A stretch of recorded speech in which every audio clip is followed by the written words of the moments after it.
Assalamualaikum warahmatullahi wabarakatuh. Waalaikumsalam warahmatullahi wabarakatuh. Halo semuanya, saya Galbina Syifa Alfi, siswi SMP Negeri 1 Palimanan. Saya dari kelas 9B. Dan hari ini saya akan melakukan wawancara bersama Dr. Mahmudah tentang penyakit menular seksual, diantaranya penyakit HIV, sifilis, dan gonore. Selamat sore dokter. Ya, sore kakak. Gimana kabarnya? Sehat kakak, alhamdulillah. Oke, langsung aja ya dok ya. Boleh, silakan. Sebenarnya apa sih yang dimaksud sama penyakit menular seksual? Oke, penyakit menular seksual itu selamat sore dulu ya buat semuanya. Ya, jadi untuk semuanya, penyakit menular seksual adalah penyakit yang ditularkan melalui hubungan seksual. Nah, hubungan seksualnya itu yang bergantian, jadi bebas gitu ya, tidak hanya pada satu pasangan saja. Oke. Kalau untuk 3 penyakit yang sedang kita bahas, itu penyebab dari masing-masing penyakitnya tuh apa dok? Apa tadi penyakitnya? HIV, Ya, HIV, sama gonore. sifilis, dan gonore. Oke. Kalau HIV itu kan sebenarnya bukan penyakit ya. HIV itu justru dia virusnya. Oh, virusnya.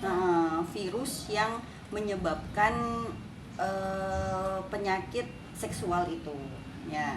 Nah, itu kan HIV sendiri kan human immunodeficiency ya. Jadi virus tersebut menyerang kekebalan tubuh kita. Jadi kalau misalkan si pasien yang sudah terkena ini, misal ada orang yang lagi batuk ketemu, nah dia tuh gak gampang sekali untuk tertularkan karena si daya tahan tubuhnya sudah terserang oleh virus itu. Terus tadi kalau untuk AIDS ya, AIDS itu dia fase terakhir dari penyakit menular seksual ini. Kalau sudah terkena AIDS ya berarti dia sudah terakhir ya. Jadi kalau misalnya yang sampai muncul gejala, sampai ya pasiennya tuh sudah kondisinya kurang bagus, itu berarti sudah dipastikan dia sudah pasti AIDS ya. Terus sifilis ya tadi ya. Sifilis, kalau sifilis memang merupakan salah satu dari infeksi menular seksual ya. Kalau sifilis penyebabnya bakteri. Sama karena penularan tadi secara seksual, namun penyebabnya berbeda. Kalau yang ini penyebabnya dari bakteri Treponema pallidum. Apa tadi? Treponema pallidum. Ya. Barusan tadi pagi dijelasin sama dijelasin sama guru IPA-nya. Iya. Oke, salam kenal untuk Pak Guru apa Bu Gurunya. Ya itu. Kemudian apa lagi? Gonore juga salah satu dari penyakit menular seksual. Sama, ini juga penyebabnya bakteri, tapi bakterinya beda ya. Kalau gonore itu Neisseria gonore penyebabnya. Ya, bakteri juga. Gejalanya beda-beda itu. Ya, nah gitu ya, itu kan tadi penyebabnya ya Kak ya. Lalu apa saja gejala yang biasanya muncul pada orang yang terinfeksi pada penyakit ini? Oke, jadi kalau pada penyakit sifilis ya, kita satu-satu aja ya. Jadi kalau sifilis itu bahasa awamnya orang banyak nyebut itu apa namanya, penyakit jengger ayam ya. Jengger ayam? Tahu gak? Nggak ya, bukan ya. Oh bukan, raja singa, kok jengger ayam, salah ya. Raja singa itu namanya, karena memang bentuknya itu seperti kulitnya kepalanya singa gitu. Nah, gejalanya apa? Gejalanya kalau pada sifilis dia ada luka pada kemaluannya. Kemudian ya pasti karena ada luka, pipisnya juga nyeri. Terus kalau pada gonore ya tadi, pipisnya juga bisa nyeri. Kemudian kalau pada wanita keluar keputihan yang tidak pada waktunya ya, yang keputihan yang tidak normal. Biasa kan kalau yang udah usia segini kan udah mulai menstruasi ya. Nah biasanya kalau mau menstruasi itu kan bisa keputihan dulu. Nah kalau pada gonore dia keputihannya bisa sepanjang waktu. Jadi tidak mau menstruasi dia sudah keputihan duluan, dan keputihannya tuh berbau, berubah warna. kadang gatal juga, seperti itu. Ya, kalau dari penyakit sifilis sendiri tuh si penderita penyakit sifilis tuh gejala awalnya tuh dia ngerasa sadar nggak sih kalau saya tuh kena sifilis itu?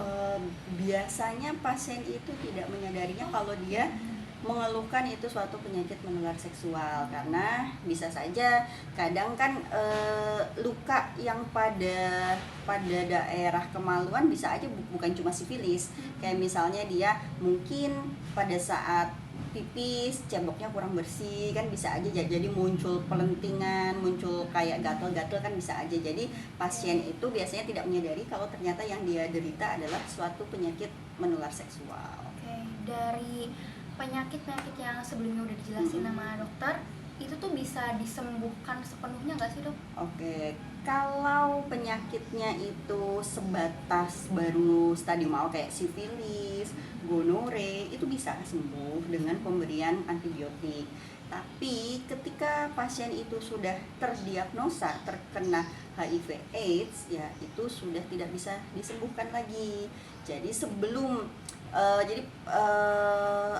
ketika pasien itu sudah mulai ada gejala, sudah mulai muncul gonore, muncul sifilis, ya harus segera diobati supaya tidak berlanjut ke stadium yang lebih parah lagi. Nah, tadi kan kalau sudah sampai AIDS kan berarti sudah stadium akhir kan, sudah yang terakhir lah. Iya, sudah parah banget. Oke.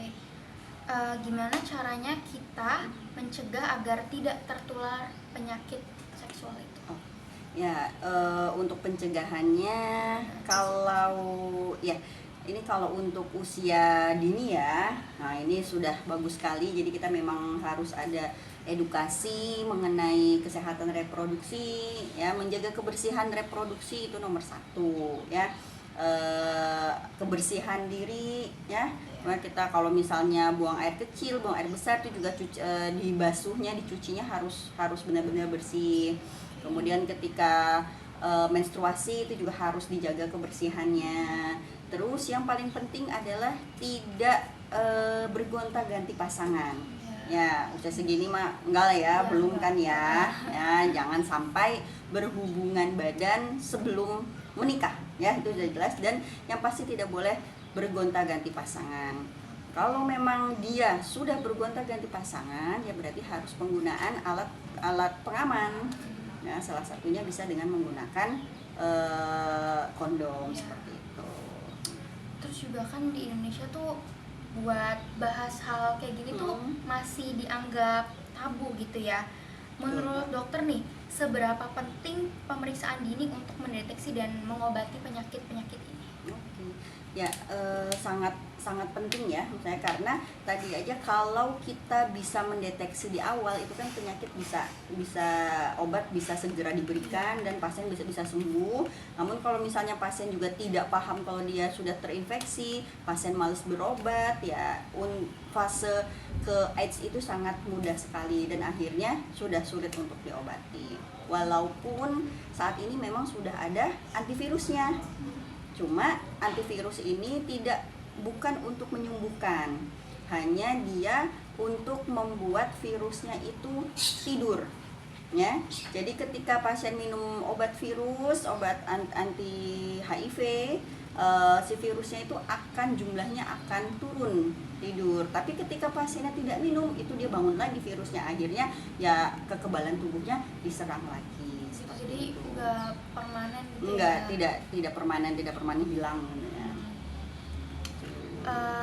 Sedangkan untuk sifilis dan gonore, apakah kedua penyakit itu bisa sembuh total dengan pengobatan, dok? Iya, tuh bisa.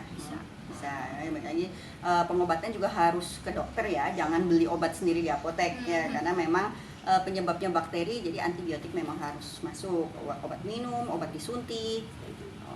Oke, terakhir nih dok, ya, boleh. Apa sih pesan dokter untuk kita nih para remaja biar kita tuh terhindar dari penyakit menular seksual?